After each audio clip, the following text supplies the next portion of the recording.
ఆ రోజు కూడా నేను ఆలోచించాను, ఎక్కడ రాజధాని అయితే బాగుంటుందని ఆలోచించాం. నడి బొడ్డున ఒక పక్క దక్షిణ ఆంధ్రప్రదేశ్, ఉత్తర ఆంధ్రప్రదేశ్ రెండు మధ్యలో 12 పార్లమెంట్లు వస్తే రెండు మధ్యలో వచ్చిన పార్లమెంట్ 13వ పార్లమెంట్ ఇది. 33,000 ఎకరాల భూమి, 29 గ్రామాల రైతాంగం. ఆ రోజు ఈరోజు చూస్తున్నాను మీలో ఐకమత్యం. ఈరోజు మనం గెలిచామంటే ఆ ఐకమత్యమే కారణం. అలాంటి ఈ రైతాంగాన్ని, రైతు కూలీలను అభినందిస్తున్నా. 58 రోజుల్లో మొత్తం కలిసి 54,000 ఎకరాలు పూల్ చేయగలిగాం.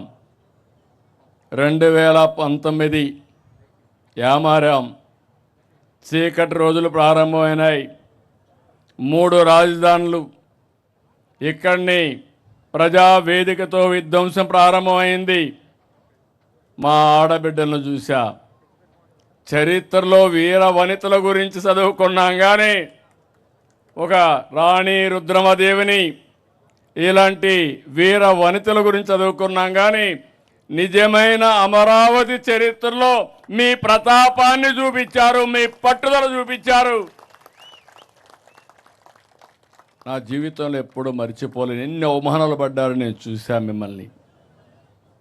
ఆ రోజు నేను మా మిస్సెస్ వస్తే, భువనేశ్వర్ గారు వస్తే, మీ యొక్క ఆవేదన చూసి, మీరు చేసిన త్యాగం చూసి ఉన్న పళంగా నాకు కూడా చెప్పలేదు.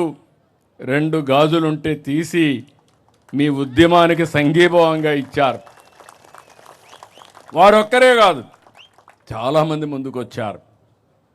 ఎక్కడెక్కడో ఉండే ఎన్ఆర్ఐస్ ముందుకు వచ్చారు. ఆ రోజు చాలా సమస్యలు వచ్చాయి. ఒక పక్క రైతాంగం భూములు ఇచ్చేశారు, మీకు వ్యవసాయం లేదు, ఆదాయం లేదు, మీకు వచ్చే కవులు కూడా ఇవ్వలేదు.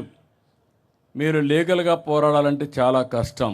ఒక పక్క ఉద్యమం, ఒక పక్క జీవనోపాధి, ఇంకో పక్క ఖర్చులు.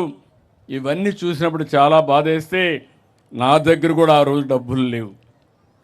ఎన్నో సంవత్సరాలు పార్టీని రన్ చేశాను కానీ డబ్బులు లేకపోతే ఎంత ఖర్చు పెట్టాలని నేను కూడా ఖర్చు పెట్టి కడాల జోలి బట్టి వసూలు చేసి స్ఫూర్తిదాయకంగా మీకు అందించాం ఉద్యమానికి.